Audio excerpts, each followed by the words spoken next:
buenos días. Y el tiempo que sea, ¿vale? Muy buenos días. Bienvenidos a la segunda sesión de este curso de verano, Futuros de la Novela Negra 2. Y tengo el grandísimo honor y el grandísimo placer de presentaros a Elia Barceló. Elia es de Elda, Alicante.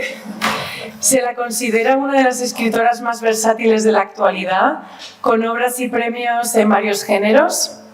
Ha publicado más de una treintena de novelas, tanto para público adulto como juvenil. Ha sido traducida a 20 lenguas. Su novela El secreto del orfebre ha dado origen al largometraje del mismo título dirigido por Olga Osorio en 2025, este año, y su novela Las largas sombras, de 2009, a la serie de televisión del mismo título creada por José Manuel Lorenzo en 2024. Sus últimas obras publicadas se integran en la llamada serie de Santa Rita, Muerte en Santa Rita, Amores que matan, La soga de cristal y Cita con la muerte. Y entre los 27 premios que ha recibido destacan finalista del premio Hamed 2020 de la Semana Negra de Gijón por La Noche de Plata, el premio Alicante Noir Costa Blanca 2021 por La Noche de Plata, premio H 2022 por El efecto Frankenstein y premio Nacional de Literatura en la modalidad infantil y juvenil de 2020. Y te dejo la palabra. Os dejo con Elia Barceló y el tiempo pasa. Muchas gracias, Maca. Buenos días, bienvenidas. Bienvenidos, también hay algunos caballeros, por supuesto hay que contar con los dos. Y me alegro mucho de que estén aquí, me parece una cosa fantástica que hayan decidido dedicar una mañana de su verano a este tipo de cosas. A mí me gusta mucho este tipo de cosas, no lo puedo evitar. Yo me he pasado toda la vida siendo profesora en la Universidad de Innsbruck. He estado casi 40 años enseñando de una manera o de otra y a mí hablar de literatura es de las cosas que más me gusta en absoluto. No solamente de lo que yo hago, sino de literatura en general, de cualquier tipo de literatura y de cualquier tipo de género, de autores y de todo. Entonces, ahora vamos a hablar concretamente de novela negra o de la parte negra de la literatura, o noir, o como... Eso sí, no voy a entrar en definiciones. O sea, no nos vamos a meter en qué es noir, qué es novela enigma, qué es novela negra, porque eso se hace muy pesado y además estoy segura de que lo han oído ya en muchas ocasiones. Entonces, todo eso lo vamos a dejar. El título es así como muy misterioso y muy ambiguo, esto de "y el tiempo pasa". Es algo que todos sabemos, es una realidad, pero yo lo he orientado sobre la importancia del tiempo como factor en las novelas, en la estructuración de las novelas. Si en algún momento tienen la sensación de que tienen una pregunta urgente, necesaria y ad hoc, pueden levantar la mano, interrumpir y hablamos de eso. Si prefieren hacerlo después, lo podemos hacer después. Eso sí, me gustaría mucho que colaboraran, que preguntaran. Pueden preguntar lo que quieran. O sea, yo me he pasado la vida diciéndole a mis estudiantes, no hay preguntas tontas, lo tonto es la respuesta. Como la respuesta la doy yo, pues da lo mismo. Ustedes quedan a salvo. Entonces, cualquier cosa que les apetezca, a veces ni siquiera es una pregunta, sino solamente un impulso a la reflexión, a la conversación. Todo vale. Lo importante es que lo pasemos bien esta mañana. Si ven que me estoy yendo por los cerros de Úbeda y que se aburren mucho, o que voy muy rápido, también me pueden hacer así una seña y yo trato de adaptarme. Normalmente yo esto lo hago de pie, pero como no está previsto para hacerlo de pie, pues lo estoy haciendo sentada. Pero notarán que me estoy poniendo así tiesa para verlo. ¿Ahí se puede? Yo creo que sí.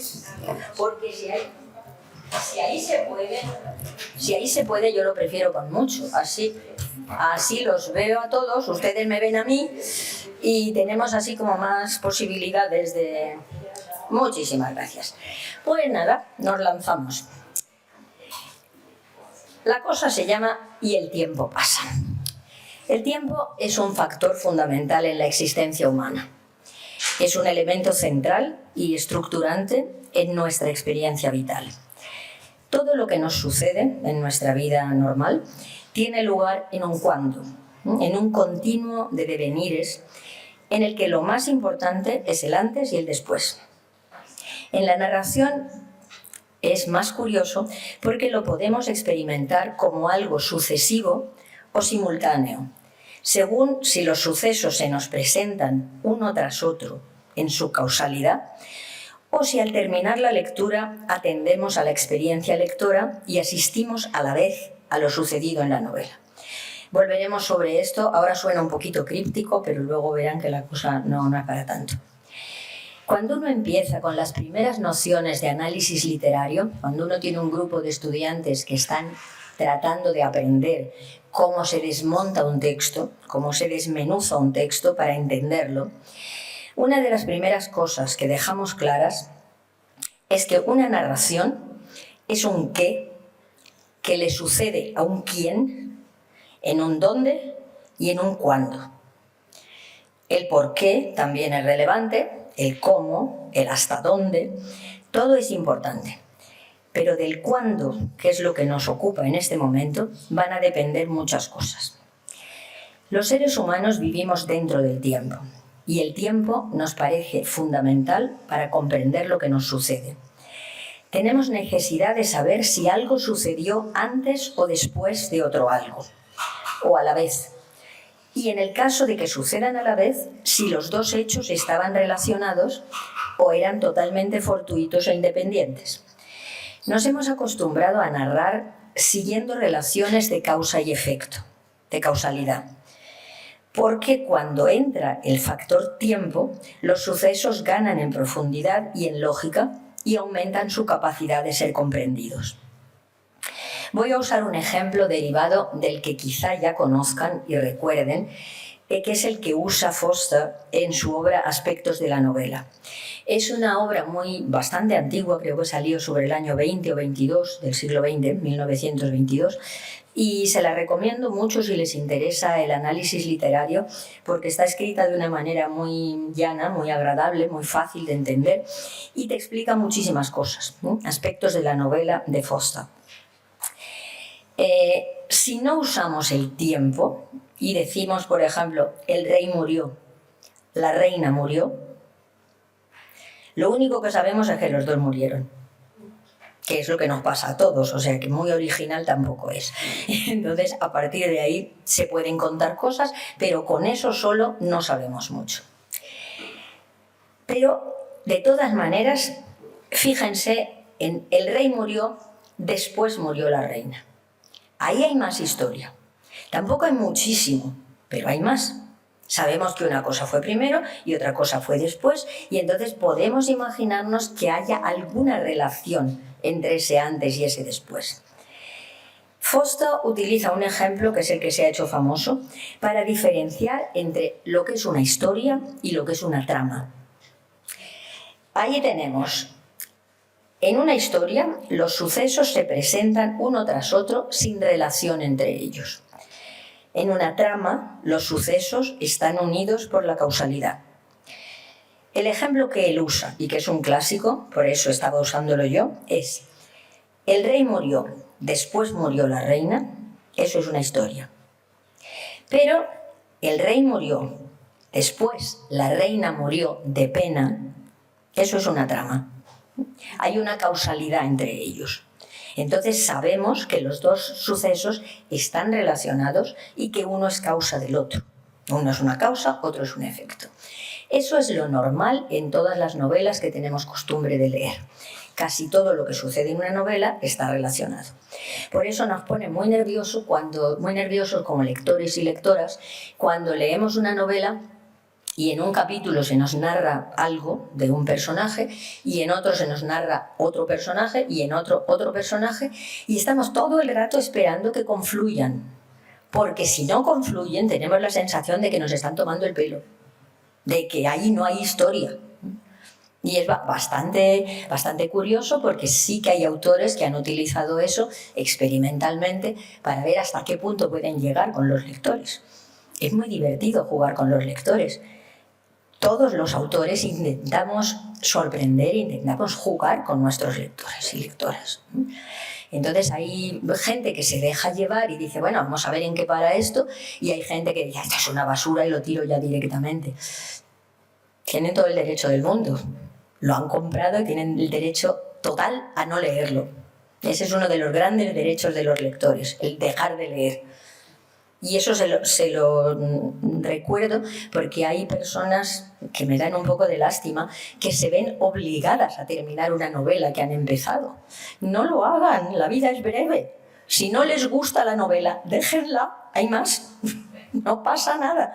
No se va a ofender el autor y si se ofende es problema suyo. Así que sin problemas. Volvemos al tiempo. En cualquier caso, es prácticamente imposible eliminar el tiempo en una historia o en una trama, dado que nuestra lengua contiene el tiempo en su interior. En el momento en que uno usa una forma verbal, ya estás introduciendo el tiempo en la narración. Si decimos sonrió, o sonreía, o sonreirá, el tiempo ya se ha colado en lo que queremos contar. Solo podemos evitarlo en gerundios y participios.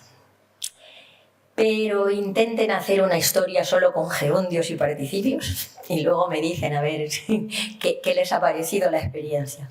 Es asqueroso, yo lo he intentado. Se pasa fatal. En cuanto te despistas, ya tienes una forma verbal con tiempo. Fijaros, se puede decir, por ejemplo, caminando por la gran avenida, perdido en divagaciones, Ismael sonreía, sonreirá, sonrió, iba sonriendo. Ya tenemos el tiempo. Y entonces tenemos que seguir a partir de ahí, tenemos que saber qué es lo que queremos contar. Lo que quiere decir que no podemos narrar sin tener en cuenta el tiempo. Lo que sí podemos hacer es decidir cómo usarlo para sacarle el máximo partido. Si se fijan ustedes en un elevadísimo número de series de televisión, concretamente Netflix lo usa hasta la náusea, es que empiezas con una escena más o menos movida, misteriosa, escandalosa, de tiros, de sangre, de tal, y luego te ponen 3 meses antes, 2 días antes, 2 semanas antes. Da la sensación de que hoy en día consideran que los espectadores no tenemos la paciencia necesaria para que una historia empiece tranquilamente donde tiene que empezar y lleguemos hasta el momento en que le pegan el primer tiro a alguien. Todo el mundo piensa, si no le pegan un tiro en los 3 primeros minutos, cambiamos de serie. Bueno, no significa que los guionistas de Netflix sean particularmente listos, ni originales, ni nada, porque eso es un truco que está inventado desde los griegos. Ahora lo hablaremos con un poco más de detalle. Pero es un truco que se utiliza ahora porque da la sensación de que los espectadores y lectores actuales ya tenemos una relación diferente con el tiempo. Somos muy impacientes, se supone, y no tenemos la tranquilidad de ver cómo se va desenvolviendo una historia, sino que nos enseñan algo escandaloso, más o menos, y luego nos explican por qué. Parece ser que esa es la manera en que ellos piensan que nosotros pensamos. Yo no estoy de acuerdo, pero es lo que hay. En las primeras novelas, cuando este nuevo género era nuevo y todavía no tenía ni siquiera nombre, se las llamaba, fijaros si eran antiguas estas novelas a las que yo me refiero, que se las llamaba novelle. Eso todos lo conocéis, todos los que habéis estudiado literatura. Eran novedades o noticias, cosas nuevas que se contaban. O se las llamaba romance, romanzi, que eran narraciones más o menos populares que no estaban escritas en latín, que era lo bonito y lo clásico, sino que estaban escritas en la lengua de cada uno de los países. Bueno, pues en esta época, cuando empiezan estas novelas y empiezan a hacerse famosas entre el público escuchante, porque no todo el mundo leía, había gente que leía, había gente que no sabía leer y oía, estas nuevas novelas, en general, comenzaban con el nacimiento del héroe y terminaban con la muerte del héroe. O sea, era lo normal. Sí. ¿Qué época era esto? Eso lo tenemos más o menos en el siglo XV, empiezan las primeras novelas, y luego en el siglo XVI es cuando ya la novela se convierte en un género. Entonces, les parecía perfectamente lógico que una historia empezara cuando nace el héroe y terminara cuando el héroe abandona este mundo. Pero como los lectores nos cansamos bastante rápido de casi todo, cuando lo has leído muchas veces ya piensas que hay que innovar, que hay que hacer otra cosa. Entonces se les ocurrió retomar algo que los griegos ya habían hecho y empezaron a poner comienzos, lo que se llama in medias res, ¿no? En medio de la situación. Empiezas con el conflicto al máximo y entonces poco a poco vas contando lo que pasó antes hasta llegar a ese momento. Eso es lo que las personas que han estudiado griego, que no es el caso de los estadounidenses, llaman analepsis. Los estadounidenses, como los pobres no entienden de estas cosas, pues lo llaman flashback, porque analepsis les suena así como muy fisno. Pero en fin, y si lo hacemos al revés, si vamos hacia el futuro, entonces es una prolepsis. Que chico, igual da aprender analepsis que flashback, ¿no? Y queda bastante más elegante, pero cada uno a su gusto. Entonces, también tenemos esto de contar in medias res, es lo que hemos visto, y existe también la posibilidad de contar in extrema res, que es lo más cerca posible del final. Eso es algo que se le suele decir a la gente, quizá tengan la experiencia si han ido a algún taller de escritura. Es muy frecuente que en talleres de escritura el profesor o la profesora te diga que para empezar una historia lo más sensato es que la pongas lo más cerca posible del final. O sea, que el principio esté lo más cerca posible del final para no aburrir al lector, justamente. Bueno, eso, por ejemplo, Don Quijote de la Mancha no es así y se pasa muy bien. O sea, y empieza considerablemente lejos del final. Pero a mí me gusta mucho ese tipo de novelas en las que vas entrando y vas subiendo, pero lo del in extrema res es algo que se usa mucho, mucho. Otras posibilidades que nos ha traído, sobre todo la literatura experimental, son cosas que nos cuesta a los lectores y lectoras. Ya sabéis que lo que más... Yo voy cambiando del vosotros al ustedes porque nunca sé si en España, en una situación así, es lo correcto hablar de usted o de vosotros. Yo me he pasado 40 años de mi vida trabajando en Austria y entonces allí es usted siempre. Pero en España me he dado cuenta de que el vosotros es lo que más se usa y el tú también. Entonces podéis elegir. Yo me adapto. ¿Os da igual? Pues voy cambiando. lo que me salga.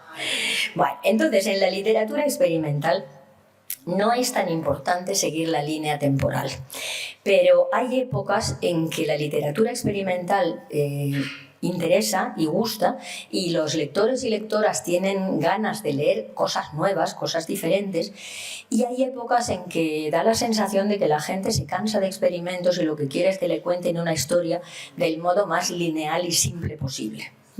Ahora estamos en uno de esos. Estamos en un tiempo de esos en que casi nadie se atreve a hacer experimentos formales y que todo el mundo, como lo que quieren es vender, entonces saben que si cuentas una historia muy sencillita, con 4 personajes que estén muy claros y que todo pase una cosa detrás de otra, tienes muchas más posibilidades de vender que si haces una novela en la que haya que trabajar. O sea, una novela que haya que ganársela es algo que últimamente no se lleva. Da la sensación de que ya trabajo yo bastante en la vida para luego ponerme a trabajar cuando me pongo con una novela. Es una pena porque de vez en cuando las novelas experimentales te dan un impulso nuevo, o sea, te traen cosas que no habías caído, pero cada cosa en su época. Entonces, por ejemplo, a mí me gustaban mucho, cuando yo era más joven y leía mucha novela experimental, las novelas en las que tratan de llegar a una simultaneidad del tiempo. Eso es muy, muy difícil. Imaginaros que la literatura, el proceso de la lectura de una novela, de un cuento, de lo que sea, siempre es algo que sucede una cosa detrás de otra. Tú solamente puedes leer los hechos en el orden en que se te van presentando. Y van uno detrás de otro porque no los puedes leer a la vez. O sea, tú en la vida, en tu experiencia vital, puedes estar en una situación en la que suceden varias cosas a la vez y tu atención va cambiando entre una cosa y otra.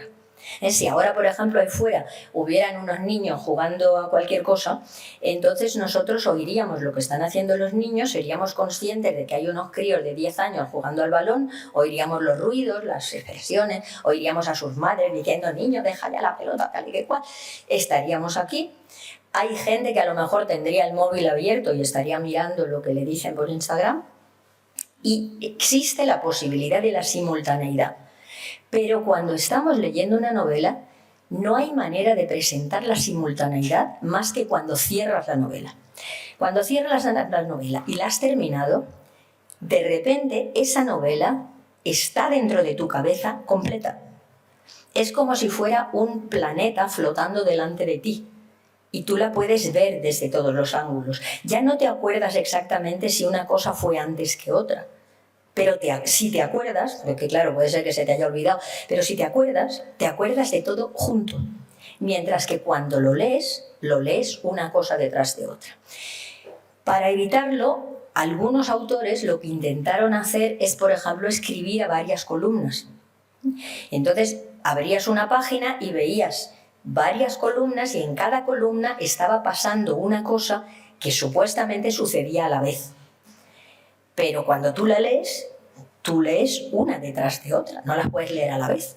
Entonces puedes decir, bueno, pues voy a leer la número 3 y luego leo la número 2 y luego leo la número 1. Eso sí, pero no las puedes leer a la vez. Entonces intentaron eso, no acabó de salir muy bien, pero bueno, intentaron también lo que se llamaba la abolición del tiempo con lo del flujo de conciencia. Recordaréis que hay muchas novelas, sobre todo en la época de los años 50 o así, donde de repente entrábamos en la mente de los personajes y en la mente del personaje el tiempo había desaparecido y en el mismo párrafo leías cosas de la infancia del personaje, de la actualidad del personaje, de sus deseos o sus sueños para el futuro y el tiempo estaba todo mezclado. Es muy difícil de leer. O sea, no es cómodo. Y si lo lees cuando estás a punto de irte a dormir, no entiendes una chufa. O sea, tienes la sensación de que aquello no está hecho para leerlo. Y luego cuando ya tienes el cerebro fresco, tiene muchísima gracia, pero después. También empezaron a poner, por ejemplo, narradores que ya están muertos y hablan desde el otro lado. Y entonces tienen la capacidad de ver mucho más que los que están ahora en este mundo. Pero, como decía, todo eso son intentos. El tiempo, como veis, se puede utilizar para explicitar, para difuminar, para confundir, para desdibujar fronteras, para revelar ciertos momentos y ocultar otros momentos. Y podemos hacer muchas cosas. Por ejemplo, hay una novela que a todo el mundo se le olvida que existe, y a mí me gusta muchísimo, pero es uno de esos autores españoles que fue importante en su época y luego desapareció. Gonzalo Torrente Ballester, supongo que a alguien le suena. Debe ser de los pocos autores de los que lo he leído todo, ¿no? O sea, porque tiene cosas muy atrevidas, muy originales para su época. El Don Juan es una maravilla, pero a la que me refiero ahora es a la saga Fuga de J.B. Si la habéis leído, es una novela muy atrevida, muy moderna, muy experimental y que seguramente por eso ya no se lee. Ni siquiera sé si se publica, seguramente ni siquiera se reedita, pero en las bibliotecas la tienen. Entonces, por ejemplo, quizá recordéis La ciudad y los perros, de Vargas Llosa, cuando al principio tenemos cambio de narradores y de tiempos en el mismo párrafo, o sea, cada 2 o 3 frases cambiamos. Y claro, cuando lo lees la primera vez piensas, esto no se entiende, esto no tiene lógica. Y luego poco a poco te das cuenta de lo que está haciendo y lo disfrutas mucho. Bueno, entonces creo que con eso hemos establecido que lo del tiempo es un factor absolutamente inescapable y que lo que podemos hacer es usarlo, jugar con el tiempo. De lo que aún no hemos hablado es que el tiempo está también muy, muy relacionado con el tempo, con el ritmo de una narración. Todas las narraciones tienen un ritmo.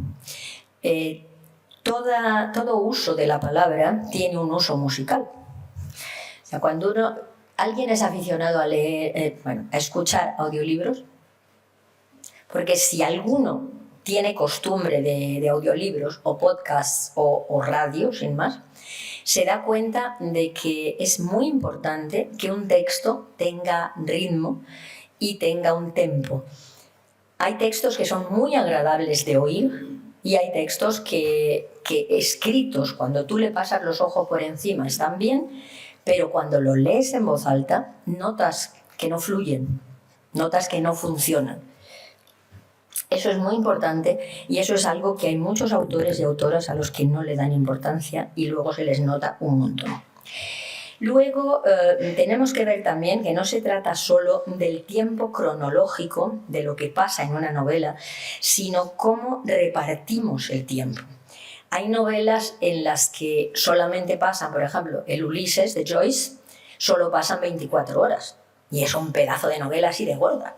Es un peñazo, con todas mis disculpas. O sea, yo de verdad que la he leído un par de veces porque yo estudié filología inglesa y no tenía más remedio.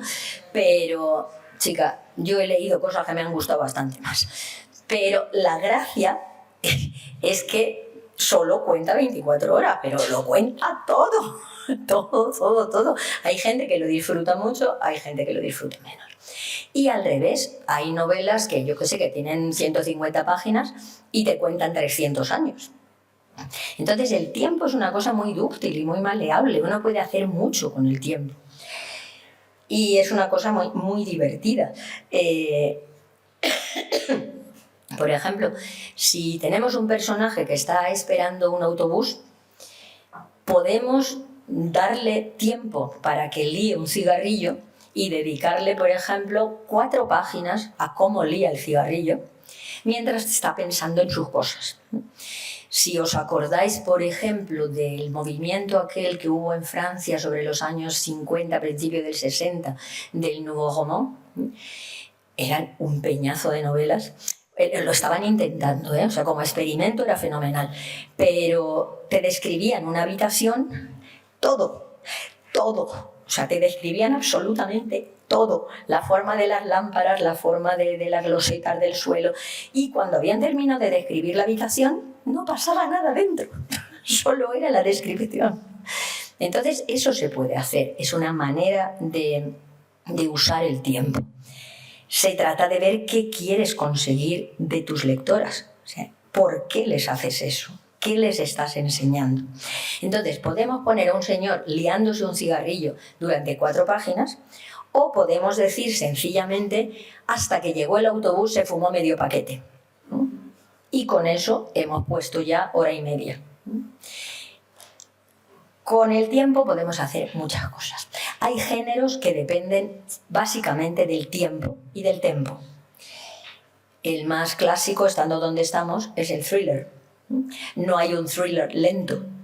O sea, sería un oxímoron. O sea, un thriller tiene que ser ultra rápido porque para eso está hecho. Todos, me figuro que recordáis las típicas novelas americanas, los hardboils, los de Dashiell Hammett y gente de este estilo, que ahora no vamos a tratar porque no es el caso, pero donde prácticamente todo sucede en un día, 2 días, 3 días como mucho. Se concentra muchísimo el tiempo y cualquier investigación no dura más allá de un fin de semana.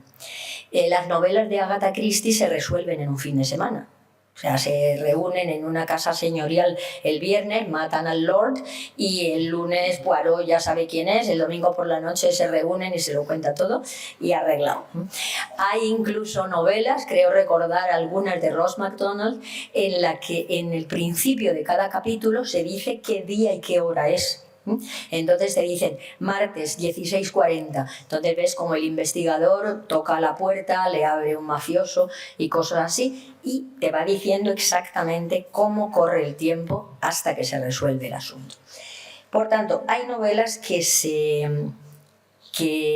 usan un tipo de normas concretas que los lectores y lectoras reconocemos. Cuando tú compras un thriller, sabes lo que te vas a encontrar.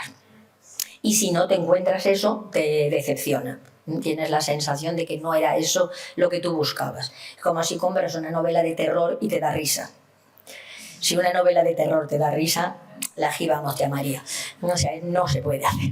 O sea, puede ser que te aburra, pero que no te dé risa. Hay cosas que uno como autor tiene que tener muy presentes, que no le puedes hacer eso a tus lectores. Bien, entonces, cuando yo, ahora voy a hablar concretamente de mi trabajo, cuando yo empecé a escribir la serie de Santa Rita, no sé si os suena o si la conocéis de algo, que acabo de terminarla. Son las 4 estaciones, son 4 novelas, 4 casos, 4 de todo, y lo hemos terminado.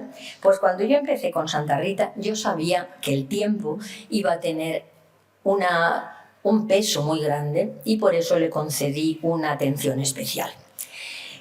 A lo mejor se acuerdan, porque son por la edad, veo que son lectores de toda la vida.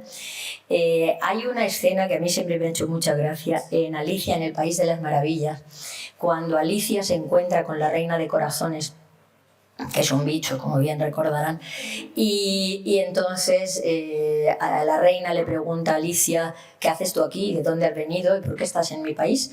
Y Alicia dice: es que no sé bien cómo empezar, ¿no? Cómo contártelo.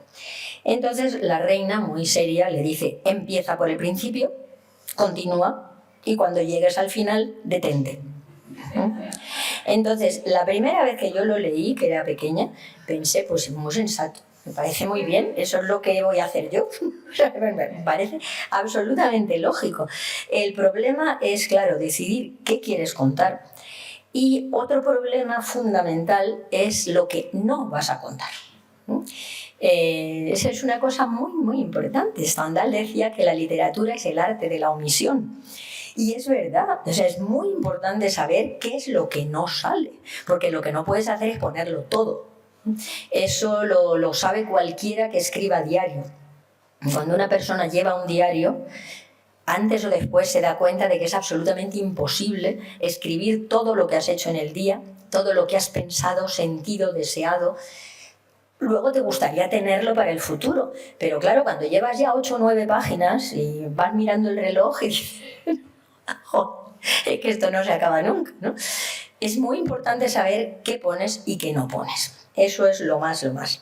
Y necesitas saber también a dónde quieres llegar, cuál va a ser el final de tu narración. Y luego, muy importante, decidir qué partes van a ser lentas, y ahí te vas a recrear y vas a tranquilizar el flujo, y qué partes van a ser rápidas. Eso tiene que ver totalmente con el tiempo. ¿Cuánto tiempo vas a meter para cada cosa? Y dicho así, da la sensación de que uno se pasa el rato pensando cuando escribe una novela, pero no es verdad. Muchas cosas las sientes, las sabes. Eso pasa como cuando cocinas. Cuando estás guisando y tienes costumbre de guisar, si es la primera vez que lo haces, no, lo tienes que pensar todo. Eso me pasa a veces cuando yo enseñaba a mis hijos, por ejemplo, cuando enseñaba a mi hijo concretamente, que es así como muy preciso él, y le decía, pues eso, échale una pizca de sal, échale un puñado de no sé qué, y me decía: ¿cómo de grande es una pizca? Entonces, una lo sabe, o sea, pues eso, o sea, pues tú lo ves a ojo lo que te pidan, ¿no? Y entonces, que a mí no me pide nada, que a mí este guiso nunca me ha pedido nada, ¿no? Bueno, pues con las novelas es igual. Las novelas, cuando tienes costumbre de hacer novelas, tienes bastante feeling de lo que te pide la novela, de lo que deberías poner. Cuando empiezas a escribir novelas, tienes que tener las cosas más claras y saber cuánto tiempo vas a dedicar a cada cosa. Bueno, en Santa Rita el tiempo es importante en muchos sentidos.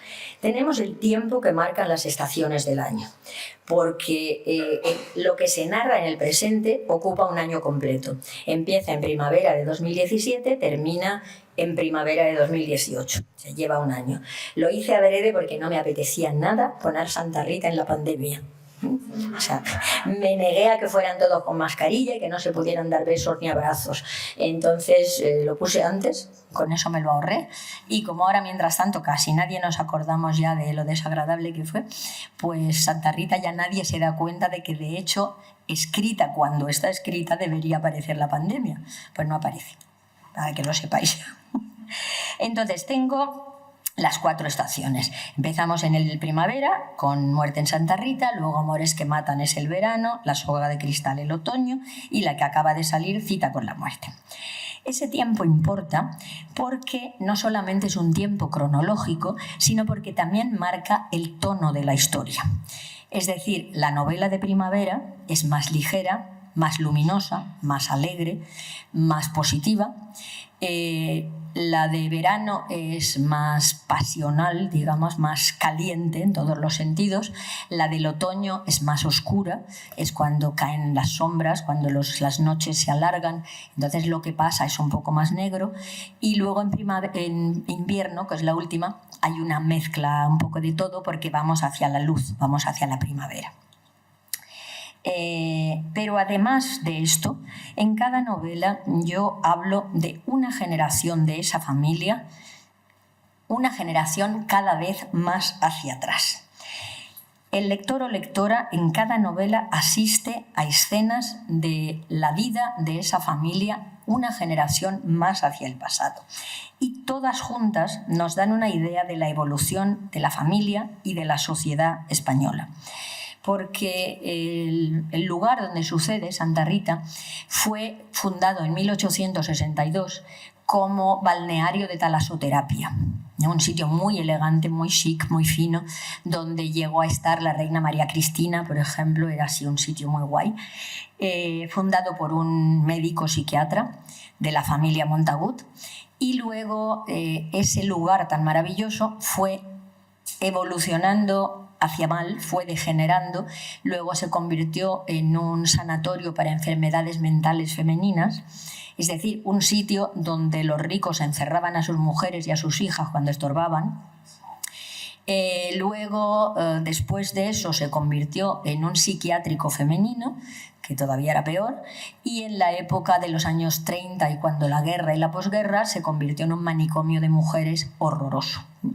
Y después de eso murieron todos de la familia, menos la que queda, que es Sofía, que tiene 92 años, y con sus 92 años, ella es escritora hispano-británica, se decidió a utilizar aquel lugar para reunir a toda la gente que le gustaba. Entonces, allí vive gente, desde estudiantes de 20 y pocos años que están terminando la carrera, hasta gente de 80 que hace mucho que se jubiló y son amigas de Sofía, y allí cada uno tiene su habitación, pero todos colaboran con dinero, con trabajo, con alegría, con solidaridad, y es un sitio muy chulo y que está muy bien. Es una utopía, o sea, yo sé que es una utopía y lo hice como utopía, pero me parece que es una manera muy bonita de mostrar, primero, que tenemos derecho a la esperanza, que tenemos derecho a esperar que este mundo vaya mejor, porque últimamente nos estamos tomando muy en serio eso de que esto no tiene futuro, de que vamos al agujero, de que esto se ha jodido por completo y para siempre, y se están acostumbrando a pensar que no tiene arreglo, y no me gusta. Yo soy de una generación, como muchos de los que veo aquí, muy luchadora, que hicimos de todo para llegar a donde estamos ahora, y me molesta muchísimo que lo estén dejando perder. Entonces Santa Rita es una contribución también a enseñar a la gente que se puede. Al hablar de estas otras generaciones, yo lo que trato de hacer es hablar de cuestiones tan importantes como la violencia doméstica, el aborto, el suicidio, las relaciones sexuales, el asesinato, el matrimonio, la religión, pero siempre con ecos y reflejos de otras épocas. Entonces yo creo que lo que resulta un poco original en mi presentación del tiempo en la novela es que en lugar de comenzar por el principio, como decía la Reina de Corazones, sería 1862, lo que hago es empezar ahora, en la actualidad, y en cada novela avanzo una generación hacia el pasado. Ya sé que debería decir retrocedo, pero no es verdad, no retrocedo, yo avanzo hacia el pasado. Y eso se puede explicar de una manera bastante clara. En cada novela presento una generación más antigua, hacia atrás. Entonces, quien ya ha leído las novelas anteriores puede sacar muchas conclusiones sobre cómo lo sucedido en la generación anterior afecta a lo sucedido actualmente. Todo el mundo vivimos en familias y todo el mundo sabemos que la familia no se elige, que la familia te chupas la que te ha tocado y además la quieres porque es la tuya. O sea, incluso si no te gustan, lo quieres, que es lo peor. Y es que es así. Y entonces también sabemos que las cosas que sucedieron en tu familia hace 1 o 2 o incluso 3 generaciones marcan el ambiente de la familia. Si en la familia ha habido, por ejemplo, no voy a decir asesinatos porque en pocas familias ha habido realmente asesinatos, pero por ejemplo, en muchas familias ha habido suicidios. Entonces el suicidio de una abuela por una cuestión concreta, porque estaba embarazada, por ejemplo, de alguien que no era su marido, ese suicidio te marca a la segunda generación y a la tercera generación, porque de eso siempre se habla en tu casa en voz baja. Y además se crea la sensación en la familia de que el suicidio es una opción, que siempre te queda la posibilidad de matarte, como se mató la abuela Margarita, por ejemplo. Entonces yo eso lo hago en la historia, viendo cómo ciertas situaciones en los años 30, en los años 16, en los años 1860, eran la misma situación, pero cómo se comportaban las personas y la sociedad frente a esa situación. O sea, no era lo mismo estar embarazada siendo soltera en el siglo XIX que estar embarazada siendo soltera ahora. Y entonces se ven diferentes posibilidades, opciones, salidas y cosas así. La ventaja que me he inventado yo, quiero decir que no es que haya sucedido, sino que yo elegí voluntariamente un narrador que puede moverse en el tiempo y entonces te puede enseñar lo que hay aquí y allá. Pero todo llega filtrado por otras instancias. Entonces los lectores siempre saben más. Los lectores pueden recorrer el tiempo, los lectores pueden asistir a ciertos momentos del pasado y ver qué sucedió y ver qué se dijo, mientras que los personajes actuales solo tienen fotos, alguna foto, porque antes tampoco se hacían tantas fotos como ahora, alguna carta que se ha conservado, alguna entrada de diario, algún artículo de periódico, y con eso tienen que inventarse qué es lo que sucedió. Entonces los personajes siempre saben menos que vosotros, porque los personajes no pueden recorrer el tiempo, y vosotros sí. Y a mí eso me gusta muchísimo, ver cómo las narraciones cambian según lo que no está, según lo que se omite. Todos sabéis que uno se construye su narración y su vida, que cuando uno habla de cosas que le pasaron, cosas reales, no es lo mismo cuando las cuentas tú que cuando las cuenta tu hermana o cuando las cuenta tu padre. Y todos habéis pertenecido a la misma familia, a la misma situación, pero cada uno recuerda unas cosas, cada uno le da importancia a unas cosas y hay cosas que no se cuentan porque te da vergüenza, porque no quieres que lo sepa todo el mundo, porque te parece ridículo, porque te parece que no tiene importancia. La narración siempre está manipulada. Entonces, eso es lo que hace, para mí, lo que hace bonitas esas novelas. Entonces, aquí tenía yo un diagrama de estos. La línea del presente es así, empieza en el 17, termina en el 18. La línea del pasado es así. Entonces, aquí hay menos distancia entre el 18 y 1970, hay muy poca distancia. Luego empieza con más distancia y los ecos se hacen más grandes, los reflejos se hacen más grandes y cada vez ves más. Y cuando llegas al final, entonces entiendes un montón de cosas que al principio eran solo detalles. Se pueden leer independientemente todos los casos, no hay ningún problema. En el presente siempre son casos criminales de ahora y en el pasado no son necesariamente casos criminales, pero también hay muertos. ¿Qué vamos a hacer si es que... eso es una cosa que fue muy graciosa, que cuando saqué la primera, yo ya tenía toda la idea de las 4 en la cabeza, claro, porque si no, no hubiera podido. Pero cuando saqué la primera, muchos clubs de lectura me han dicho que les resultó muy desconcertante que ellos habían comprado una novela negra, ¿no?, una novela criminal, un noir, y tarda 100 páginas en salir un muerto. Y además, cuando sale el muerto, al principio ni siquiera está claro que haya sido asesinato. Y le parecía a todo el mundo así como muy raro. Entonces, poco a poco se han ido aficionando y se han dado cuenta que yo en esta novela me he divertido mucho y yo juego mucho con las expectativas de los lectores. Entonces, en las expectativas del lector, yo lo que hago, por ejemplo, es jugar también con una cosa muy divertida, para mí muy divertida, que es con la tradición de la novela negra. ¿Vosotros sois lectores habituales de novela negra? En general, supongo que sí, si estáis aquí más o menos. Sí, casi nadie viene a una cosa de novela negra si no le gusta la novela negra. O sea, hay que ser muy valiente para decir, a mí esto no me gusta nada, yo no, pero voy a ver qué es, ¿no? Entonces, de todas maneras, enhorabuena por haberos atrevido. Pues una cosa que yo me planteé desde el principio con Santa Rita era usar las tradiciones del negro, pero usarlas en plan festivo y divertido. Es decir, en Muerte en Santa Rita lo que hago es un homenaje a Agatha Christie. Si os gustan las novelas de Agatha Christie, lo pasaréis muy bien con Muerte en Santa Rita, porque es un sitio ameno, agradable, donde no da la sensación de que va a pasar nada feo.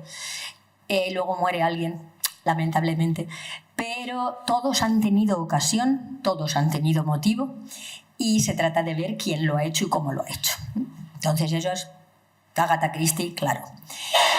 Para la segunda novela me planteé otro homenaje, y entonces me planteé un homenaje a algo que seguramente sí conocéis, que son las historias del inspector Columbo, las que veíamos en la tele. Para los más jóvenes entre vosotros, ustedes, Dexter es más o menos lo mismo. O sea, uno sabe desde el principio quién es el asesino y se trata de ver qué pasa después, pero tú sabes quién ha matado y por qué ha matado. Entonces es un homenaje a eso. La tercera es La soga de cristal, es un homenaje a Patricia Highsmith, sobre todo a la serie de Ripley, que bueno, a mí me gusta mucho Patricia Highsmith, todo, sus relatos son espectaculares. Si no los habéis leído, los relatos son maravillosos. Y Ripley, las 5 novelas están muy bien, pero sobre todo la primera, la de El talento del señor Ripley, es a tope. Entonces es un homenaje a ella y a Daphne du Maurier por la manipulación psicológica. Y la cuarta es un homenaje a 2 personas menos conocidas. Una es Philip K. Dick, que es el gran autor de ciencia ficción, que conoceréis seguramente por Blade Runner, pero en este caso el homenaje es concretamente a Minority Report, del informe de la minoría, que es un tema que a mí siempre me ha hecho mucha ilusión, que es lo del... El otro día en la Semana Negra de Gijón, mi presentador acuñó un nombre que me gustó mucho, el homicidio profiláctico. O sea, imaginaros, yo siempre pongo dilemas éticos en mis novelas para que uno piense qué haría yo en esa situación.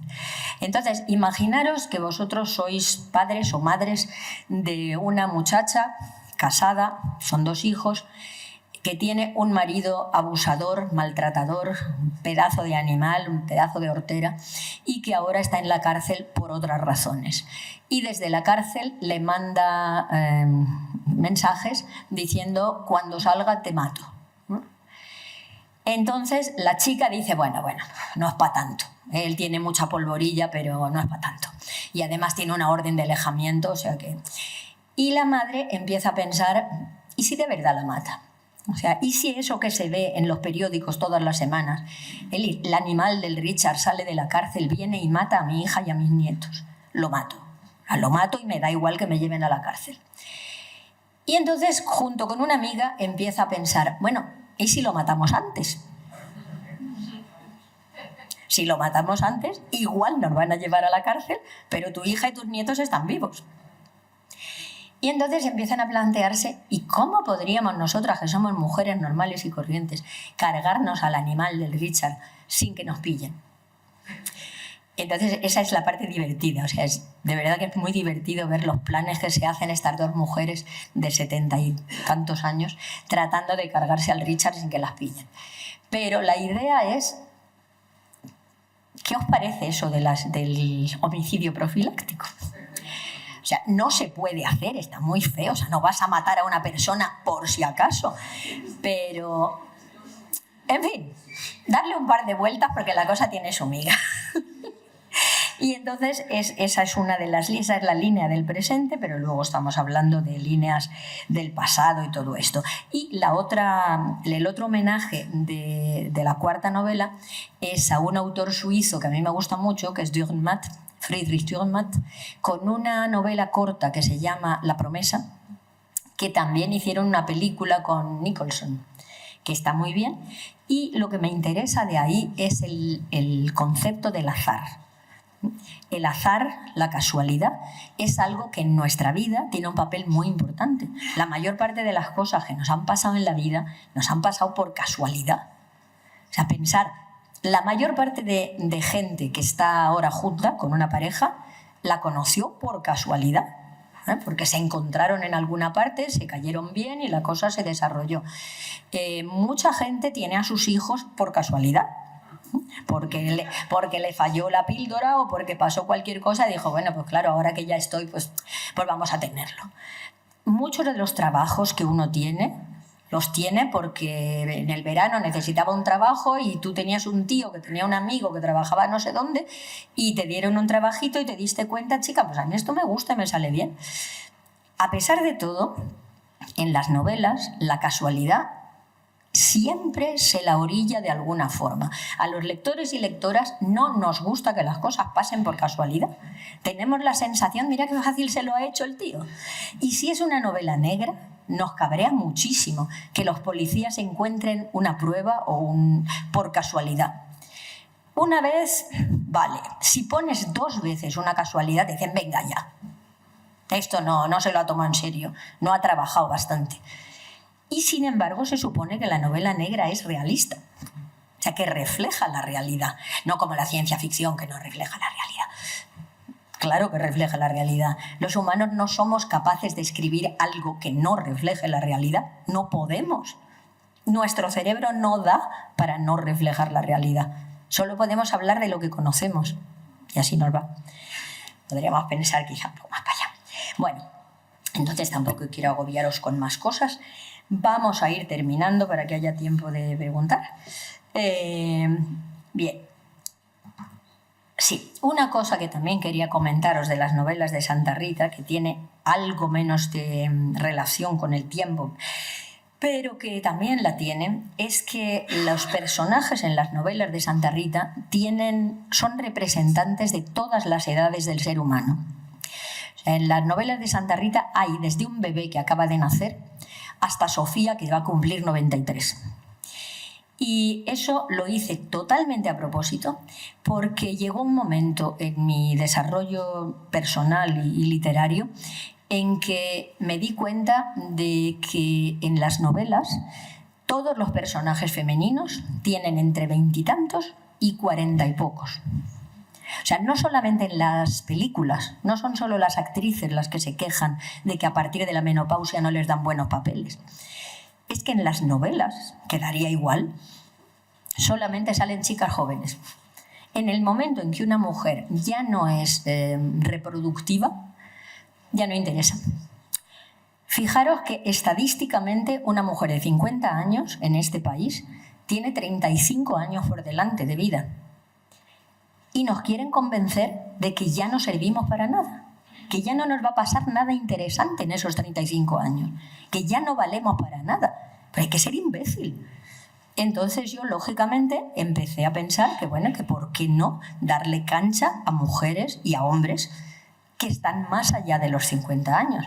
Entonces, los personajes principales de mi novela, hay de todas las edades, pero los principales todos tienen más de 60. No solo porque yo me identifico, porque es mi edad, porque cuando tenía 40 también escribí una novela, Disfraces terribles, en que la protagonista tenía 64. Y me decían que qué mayor, qué mayor. Bueno, pues me parece muy importante que lectoras y lectores se puedan identificar con lo que está pasando en la novela. Porque yo, con todos mis respetos, los problemas de una chica de 26 años, pues no son los míos. O sea, yo ya pasé por ahí. Yo ya pasé por lo de encontraré a alguien que me quiera, llegaré a tener hijos, me estableceré en mi trabajo, llegaré a tener una casa, un piso, algo que sea mío. Todo eso es muy importante, pero ya no me interesa personalmente. Entonces a mí me interesa mucho más los problemas que tienen las personas de 60, 70, 80, 90. El pensamiento, por ejemplo, de ¿qué voy a hacer en mi vejez? ¿Qué va a pasar cuando yo ya no me pueda valer? ¿Cómo me voy a morir? ¿Cómo voy a llegar al momento de mi muerte? ¿Qué puedo hacer para preparar el momento en que voy a dejar este mundo? Porque todos hacemos como que a mí no me va a pasar. Que sí, se muere la vecina, se muere tu prima, se muere quien sea, pero yo no, que yo estoy estupenda. Sí, pero antes o después la vas a palmar como todo el mundo. Y da igual cuánto dinero tengas en el banco. Entonces hay que ir preparándose un poquito. Pues todo eso está en la novela. Y hay humor y hay toda clase de cosas. Y luego también me interesaba ver que de verdad el tiempo y la lucha de las personas ha hecho que la sociedad haya mejorado. O sea, tratan de vendernos que esto es un desastre, que esto es un caos, que no vamos por buen camino, es verdad. Pero hemos mejorado muchísimo. Cuando tú lees estas novelas y ves cómo se vivía y cómo se reaccionaba en el siglo XIX y en principio del XX y a mitad del XX y cómo vivimos ahora, te das cuenta de que de verdad ha valido la pena.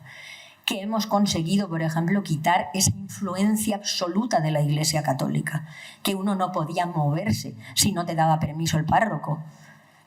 Que todo el mundo lo sabía todo de todo el mundo. Todo eso ha mejorado la situación de la mujer respecto al hombre, ha mejorado el que tú puedas disponer de tu vida, de tu cuerpo, de la planificación de tu futuro, de la planificación de tus hijos. Todo eso es algo que yo me planteé en la novela y que vi que el tiempo a veces sí que ayuda, que dándole tiempo a las cosas y lucha se puede mejorar.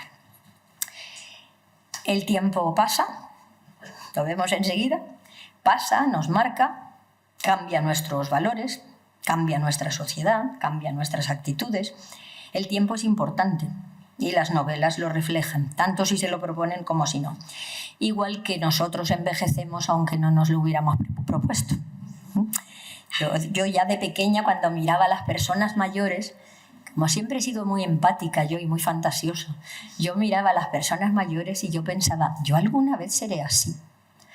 Yo le veía, por ejemplo, las manos a mis abuelas, a mi yaya y a mi abuela, y yo miraba la mía tan pequeña y tan lisa y tan bonita, que ellas me decían, ¡ay, qué manos tienes, hija! Y me tocaban así las manos, y yo pensaba, pues alguna vez las mías eran así.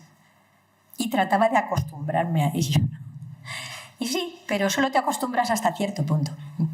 De todas maneras es bueno acostumbrarse porque la otra opción es ir a que te operen y sinceramente que te operen las manos es algo que no.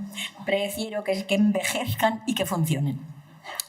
Entonces, otra cosa que no os he dicho es que las cubiertas de las novelas, si las veis ahora que las tienen ahí todas juntas, que me encanta verlas todas juntas, desde que me lo planteé, yo sabía lo que quería ver en las portadas, más o menos. Entonces yo mandé los esbozos, me hicieron caso, lo hicieron bien, y si os fijáis veréis que aparte de las 4 estaciones del año, que es toda Santa Rita, son los 4 momentos del día. En la primera novela la cubierta es mediodía, en la siguiente novela es el atardecer, en la siguiente novela es medianoche, en la siguiente novela es el amanecer. Y con eso tenemos un día completo, tenemos un año completo. Y bueno, espero que esté todo completo, espero no haberme dejado ningún cabo suelto. Yo hice todo lo que pude, de verdad. Si alguien descubre algún cabo suelto, que me lo diga. Y entonces a lo mejor en una reedición consigo arreglarlo, si aún me acuerdo. Bueno, pues entonces ahora lo último que me queda ya deciros es un pequeñísimo poema de 4 versos, que no es mío, evidentemente, porque yo no se me ha ocurrido nunca ser poeta. O sea, sí se me ha ocurrido, pero le hago un favor a cualquiera no siéndolo. Es un poema de Auden que se llama As I Walked Out One Evening, cuando salí a pasear una tarde, que termina diciendo, lo digo en español directamente, ¿no? Y en la ciudad los relojes empezaron a sonar. Que no te engañe el tiempo, no lo puedes conquistar. Gracias por atenderme y espero que haya muchas preguntas y que hablemos mucho. Muchas gracias.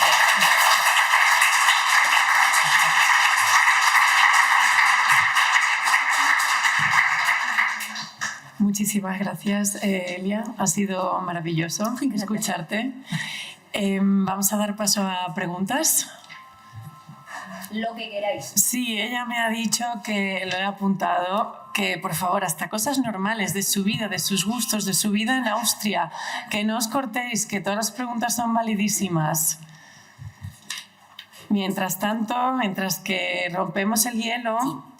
Sí, porque aquí el hielo parece que... Sí, que nos acompaña. Quería hacerte una primera pregunta de si escribes solo en español o has probado alguna vez escribir en otro idioma. Sí, de hecho he probado a escribir en otros idiomas. Fue un problema, yo llevo en Austria muchísimo tiempo. Yo me fui a Austria en el año 81. Me enamoré de aquel señor que tenéis ahí detrás, este de ahí. Sí, sigo en ello. Nos seguimos queriendo.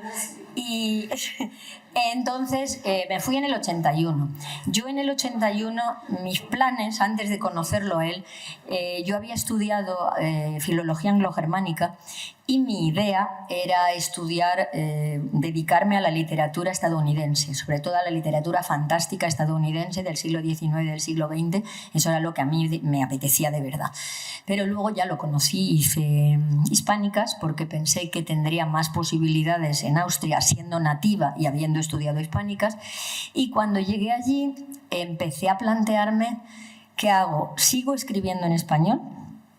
¿O escribo en inglés, que era la lengua que yo mejor dominaba en aquel momento y que habría sido mejor para la venta, digamos, para tratar de colocar mis obras? Yo hacía ciencia ficción al principio, prácticamente solo ciencia ficción. ¿O me paso al alemán? Porque ha habido otros autores que lo han hecho. El Stephen Digenji, por ejemplo, pasó a otra lengua y es muy difícil, porque ser autor, ser escritor sin lengua es imposible, ¿no? Pero entonces me asustó mucho que conocí a una señora de Madrid, que llevaba 12 años en Austria y hablaba un alemán horroroso, o sea, un alemán que hacía daño, pero lo peor era que hablaba un español igual de horroroso. O sea, que en 12 años había perdido por completo su lengua. No había ganado una nueva y había perdido la suya. Y entonces dije, no, a mí eso no me puede pasar. Además, yo quería tener hijos y yo quería que mis hijos fueran bilingües, que dominaran el español. Y dije, pues nada, si no coloco mis obras, pues no las coloco, pero yo escribo en mi lengua. Y entonces, a partir de ahí, siempre he escrito en español. Lo que hago es corregir mis traducciones. O sea, siempre que me traducen a una lengua que yo controlo, pido que me manden las galeradas y por lo menos miro si han dicho lo que yo quería decir y si en algún sitio han metido la pata o si alguna vez, pasa muy poco, pero alguna vez sí que te encuentras que hay algún traductor o traductora que cuando encuentra un fragmento que le parece particularmente difícil, se lo ahorra. Sencillamente no está. Y luego cuando le dices, oye, no has... ¡Ay, se me pasó! Y es bastante casual que siempre se le pasa cuando era particularmente difícil. Entonces, pero sí, yo, mi lengua... Además es que en tu lengua es cuando de verdad sabes qué asociaciones tiene cada palabra. O sea, sabéis que español, bueno, todas las lenguas, pero español tiene muchísimos sinónimos, a montones de sinónimos. Entonces, según la palabra que utilizas, se crea un tipo de imagen en la cabeza. O sea, no es lo mismo cuando tú dices, yo qué sé, el culo, que las posaderas, que las nalgas, que allá donde la espalda pierde su casto nombre, cosas así. Cambia muchísimo lo que se crea en tu cabeza. Si es tu lengua, tú pones la palabra que sabes que más va a irradiar en la mente del lector. Si es otra lengua, tú pones a lo mejor la que más bonito te suena. Y no es lo mismo a lo bonito. Sí, eso, os puedo contar una anécdota que es de lo más gracioso que me ha pasado en la vida. Yo, entre otras cosas, en la universidad en Innsbruck enseñaba escritura y tenía 2 niveles de escritura, uno que era más o menos B2 y uno que era muy alto, más allá de C1. Era para los que ya estaban terminando la carrera y en general eran muy buenos. La mayor parte ya habían venido un año de Erasmus y tenían un nivel bastante alto. Entonces ahí hacíamos cosas literarias. Y una de las cosas que estábamos haciendo era un texto de terror. Podían elegir el monstruo que quisieran y la idea era que crearan una sensación de miedo en el lector. Estaban bastante bien. Y una de las chicas me estaba escribiendo una cosa de vampiros que molaba muchísimo, que de verdad era así muy oscura y muy misteriosa, y tú veías cómo se acercaba el vampiro y cómo abría la capa y la chica en la cama y todo, lo típico, lo que sabéis de las películas, ¿no? Y entonces cuando ya se le va a acercar y ya le va a morder el cuello y tal, entonces la chica abre sus ojos azules y le dice: ¿quién eres? Y él dice: Paco. ¿Lo veis? Pues la pobre chica no entendía por qué me reía. Pues Paco es un nombre muy bonito, porque yo tenía un amigo en Madrid que se llamaba Paco y decía, tía, pero no era vampiro. O sea, por favor, ya no sé, llámalo Vladimir, pero Paco no. Pues costó muchísimo que se dieran cuenta de que eso estropeaba totalmente la sensación de miedo. Porque no era nativa. ¿Alguna pregunta? ¿Alguien se anima? Sí. Sí. Bueno, yo en realidad no es una pregunta, pero sí que, primero que me ha encantado toda la visión que nos ha hecho de la literatura solamente a través del tiempo. Y no es una pregunta, pero sí que es que me ha traído el recuerdo a una de mis escritoras favoritas, que se llama Nancy Huston y que es una escritora canadiense. Y además me parecía que hay muchos paralelismos con usted, entre otras cosas por el tema de la lengua, porque ella es inglesa, de lengua inglesa canadiense, pero ya vive en Francia y escribe en francés. Pero a lo que voy es que ella tiene una obra que para mí es la mejor, que la han traducido como Marcas de Nacimiento, aunque en francés es Líneas de corte, y en realidad lo que cuenta es la historia del presente de un niño que vas entendiendo al revés. Es decir, primero es el presente, su madre, luego es la abuela, luego es la bisabuela, exactamente con el mismo tiempo que has explicado tú al revés. Y me pareció, yo creo que es una de mis obras favoritas, porque me pareció genial comprender el presente y ver viendo cómo se va construyendo ese presente a través del pasado. Entonces, bueno, solamente quería decir eso. Líneas de corte en francés, pero se llama Marcas de Nacimiento en español. Y es una autora canadiense. Sí, el nombre me suena, yo juraría que he leído algo. Pero... Sí, fue mujer de Todorov, que yo creo que siempre decirlo suena muy... Estuve una temporada leyendo canadienses, había una sí, que me gustaba, aunque ella es muy francesa, sí. Pero esa explicación de esa presentación del tiempo en esa obra tuya es que me ha parecido muy paralela y me ha gustado mucho.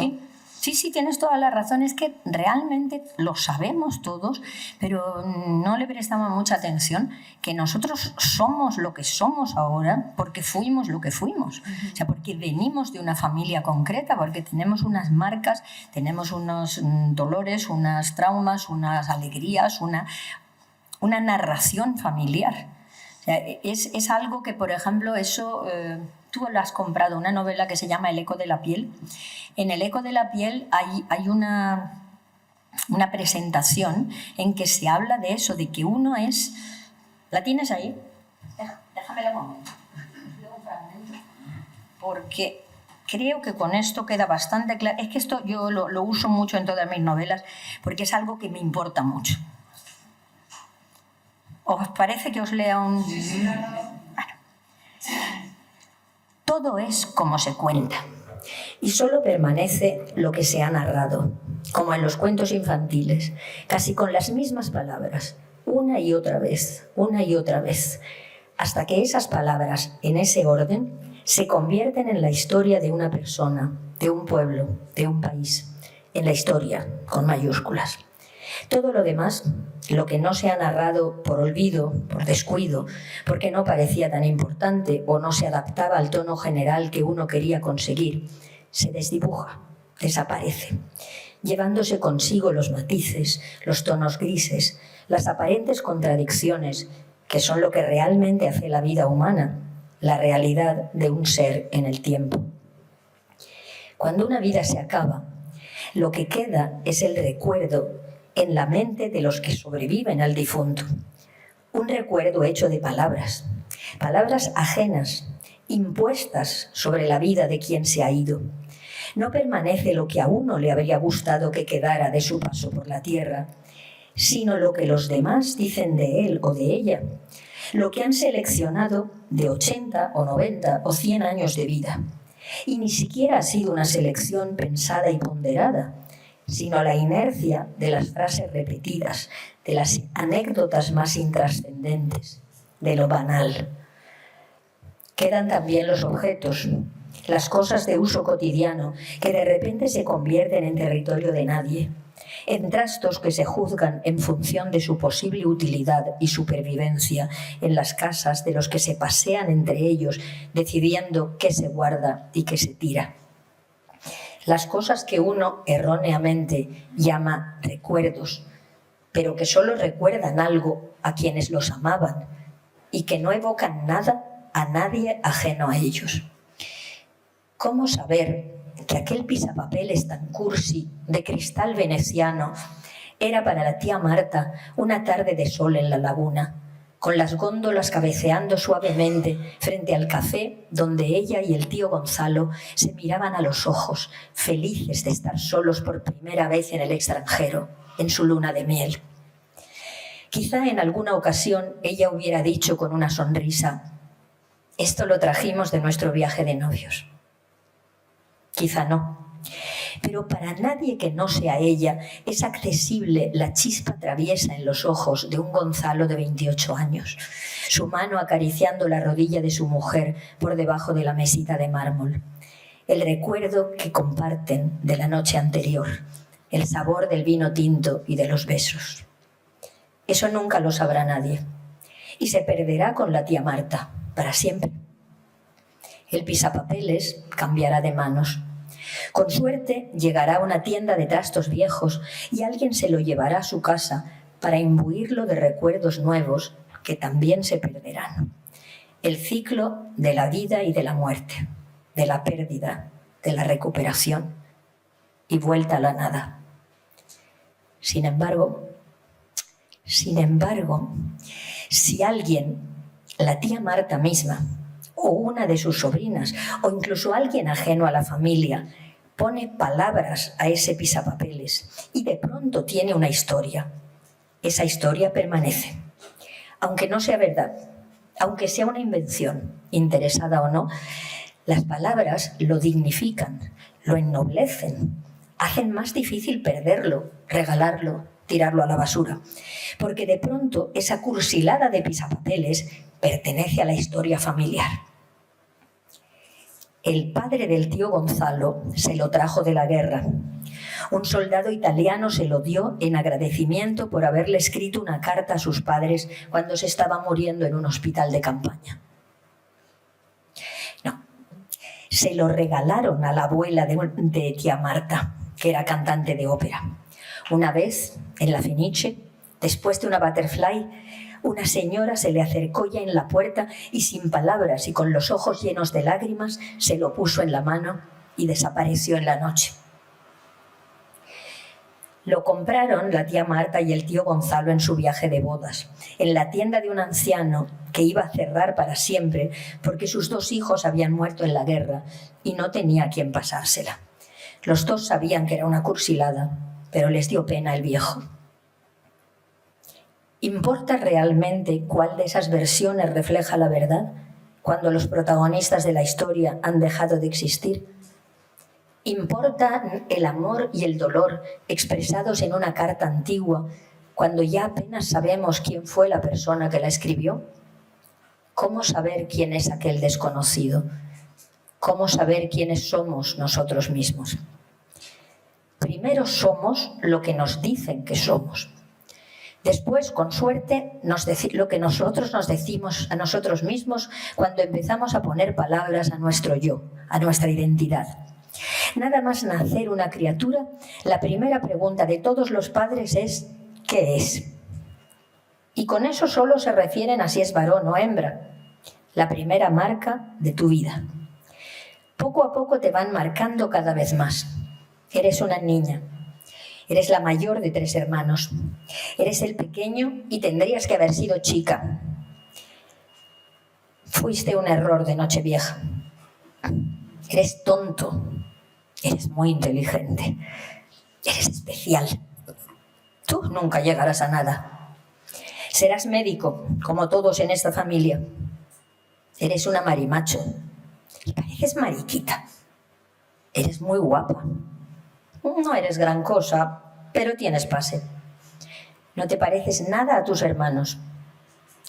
Es difícil salir de las palabras que otros te imponen y conforman tu identidad, tu mundo, tu historia. Y después de muerto, es imposible. La muerte te arrebata el control incluso sobre quién fuiste, dejándote en manos de los que te narran, te explican, te definen.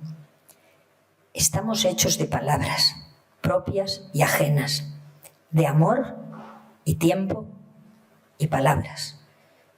El amor nos da vida, el tiempo nos mata. Las palabras nos hacen ser lo que somos y permanecer en el recuerdo de los demás, o morir para siempre. Gracias.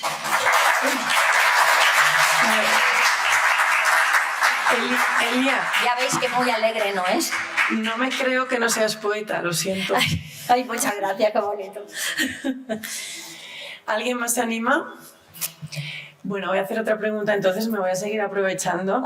Como hablas de esperanza y hablas de, vamos a dejar de decir esto no tiene futuro, y el título de este curso se llama Futuros de la novela negra, pues ¿qué opinas del futuro de la novela negra? Uy, es un futuro muy luminoso, es un negro muy luminoso. Yo me he ido dando cuenta con el tiempo de que a todos los lectores nos encantan los crímenes. Es una cosa muy, muy curiosa a la que le doy muchas vueltas porque me gustaría saber por qué nos gustan tanto. Además, tienen que ser crímenes de sangre. O sea, robos, estafas y tal no es bastante crimen. No, eso sí es crimen, pero menos. O sea, nadie se lee una novela para ver un caso de corrupción sin más. Eso lo tenemos en los periódicos todos los días y ya estamos muy hartos. A lo que nos gusta de verdad es los apuñalamientos y los que te peguen un tiro, que te envenenen, porque somos muy, muy voyeurs. Y yo creo que eso no se nos va a pasar en la vida. Los seres humanos somos voyeurs. Nos gusta muchísimo asistir a cosas donde no deberíamos estar. Fijaros, cuando leéis una novela, estáis en situaciones donde un tercero estorba. Allí tú estás leyendo una escena de sexo y tú ¿qué pintas allí? Están ellos, ¿no? Y tú te enteras de todo lo que hacen. Y te enteras de cuando alguien mata a alguien, cuando alguien está planeando un asesinato. Todo eso nos gusta mucho. Entonces yo creo que eso no se va a acabar nunca. El amor y la muerte son los dos temas y las pasiones de en medio, claro. Y por eso aquí quiero yo romper una lanza por la ciencia ficción. O sea, la novela negra no corre peligro, eso va a estar ahí siempre. Pero echarle una mirada un poquitín a lo que está pasando en ciencia ficción, si sois buenos lectores, porque es el único género que trae temas nuevos, que de verdad habla de temas que el resto de la literatura no trata. O sea, temas de genética, de robótica, de clima, de... Si me permitís, os voy a sugerir una novela que acaba de salir, que no es ciencia... O sea, seguramente no es ciencia ficción en sentido estricto, pero el planteamiento es muy curioso, muy original. Se llama La transmigración. Es de Juan Jacinto Muñoz Rengel y está en ADN de novelas, en Alianza. Salió hace un mes y medio. Y es de verdad magnífica porque te obliga a pensar... No es que vaya a suceder, o sea, no es que pueda suceder próximamente, pero es una novela que trata de qué pasa cuando de repente las personas de repente abren los ojos después de una buena noche y se encuentran con que no están en su cuerpo, que han cambiado de cuerpo durante la noche. Están en otro sitio, en otro cuerpo, con todos los recuerdos de siempre. O sea, tu yo sigue siendo tuyo, pero el cuerpo en el que estás no. Y es una cosa impresionante, todos los cruces y los cambios que se pueden dar, y sobre todo te hace plantearte la gran pregunta, la que yo llevo haciéndome toda la vida y creo que ya la tengo resuelta, aunque no me guste la solución. ¿Tenemos un cuerpo o somos un cuerpo? Es una novela que de verdad os recomiendo y que es muy, muy bonita de leer. Trata muchos temas, no solo eso.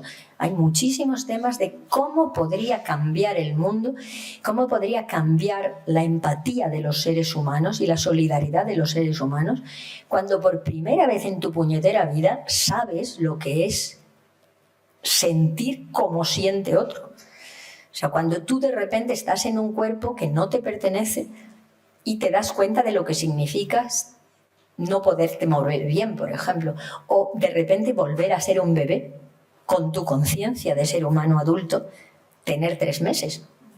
¿Y qué haces si ni siquiera puedes hablar porque tus cuerdas vocales no te lo permiten?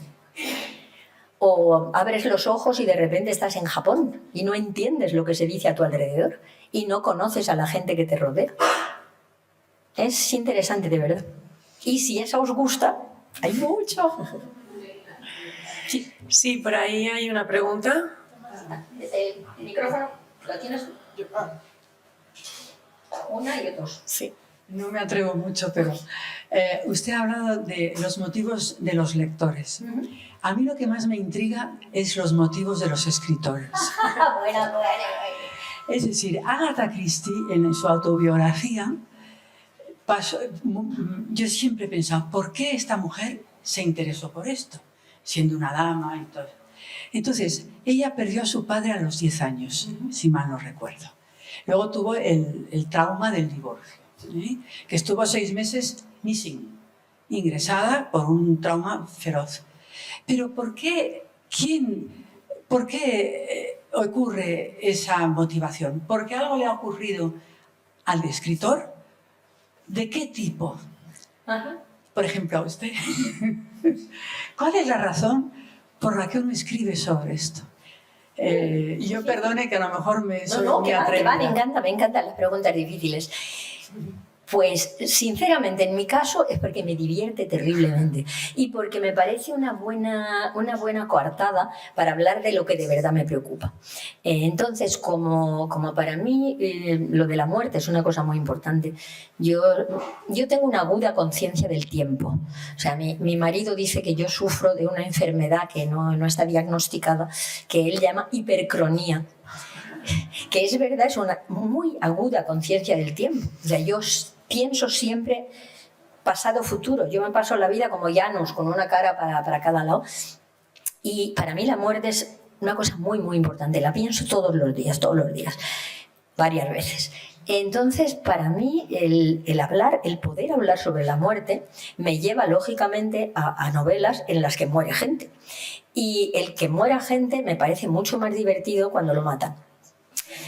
O sea, es mucho más divertido que poner una novela en la que una persona tiene una enfermedad terminal y lleva 3 meses hecho una lechuga en un sanatorio. Eso no me apetece nada. Entonces, encuentro mucho más marchoso que lo hayan matado y con ese tipo de cosas puedo jugar con la tradición. Puedo hacer toda clase de variedades. Ay, se me ha olvidado deciros que en Santa Rita otra cosa que hago, que me parece muy importante, es que no mato mujeres. Las víctimas son hombres. Ya está bien de matar mujeres. Que siempre sean chicas guapas y jóvenes y que las maten de la forma más horrible posible. No, en mi caso no. Palman los tíos. No, pero no sé la verdad, porque en mi vida yo no he matado a nadie en mi alrededor. Ni la han matado. Hombre, tampoco lo diría así en público, ¿no? Y a mi alrededor tampoco he tenido nunca nada que ver con asesinatos, ¿no? O sea, que es el reto de descubrir un misterio importante. Sí, muy bien. Sí, porque además a mí siempre me ha gustado eso del enigma, o sea, el juego de con ciertas pistas cómo se llega a ciertos lugares. Es un juego literario, es un juego intelectual y que me hace pasarlo muy bien. Yo es que escribo porque a mí me gusta escribir, yo me lo paso muy bien escribiendo. Eso es importante. Es que si no, no escribiría, chica, o sea, ya trabajé muchos años, ya está bien. Esto tiene que ser para pasarlo bien. Así que, sí. Bueno. ¿Otra pregunta aquí? Bueno, muchas gracias, ha sido realmente un placer escucharte. Gracias. Entonces tenía dos preguntas pequeñas. Sí. Una, yo estoy en un club de lectura de mujeres. Quería preguntarte, ¿cuál de tus libros nos recomendarías? Según lo que os guste. Dime algo que os haya gustado mucho y yo te digo lo más similar. Bueno, yo creo que a cada una... claro, tenéis toda clase de gustos. Sí. Pues. Pero algo que pienses tú que le pueda gustar y que se pueda sacar jugo al escucharnos unas a otras. El color del silencio. Vale. Empezar con El color del silencio porque tiene muchos temas que están muy bien y es una novela única, o sea, no tienes que leer mucho más y se ven muchas cosas que tienen que ver con personas actuales y con el pasado del país, con el pasado de España. Esa podría gustar. Muy bien, muchas gracias. Y una segunda pregunta es que de los libros que nos está hablando la serie de Rita, cada uno era el homenaje a alguien, ¿no? Sí. Pues a Agatha Christie, a Patricia Highsmith, pero el último no. Sí, el último es Philip K. de Kilo, Dick. Sí, entiendo. Philip K. K.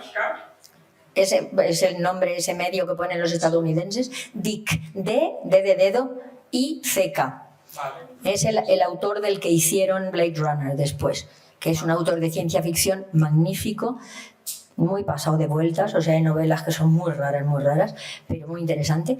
Y el otro autor es Friedrich, o sea, como Federico en alemán, Friedrich Dürrenmatt, D-U con puntitos, R-E-N-M, Dürren, dos R, sí, claro, R son dos, si no es R. Matt, M-A-T-T. Y dos T's. Y la novela concreta a la que yo me refiero se llama La promesa. Así has dicho antes. Está muy bien. De verdad que esa os la recomiendo mucho. Os la leéis en una tarde. Es delgadita y está muy bien. Es muy bonita. Es que tantas cosas bonitas que leer. ¿Alguien más? Sí. No es una pregunta, o sea, y tampoco va de la novela negra, pero sí me llama la atención y me parece muy importante. Me gusta la novela negra de siempre, pero vamos, no va sobre la novela negra, pero sí la veo como algo que realmente se lee, ¿no? Y que tú has dicho que utilizas, o sea, describes personajes mujeres mayores, o sea, hasta de 90. Sí.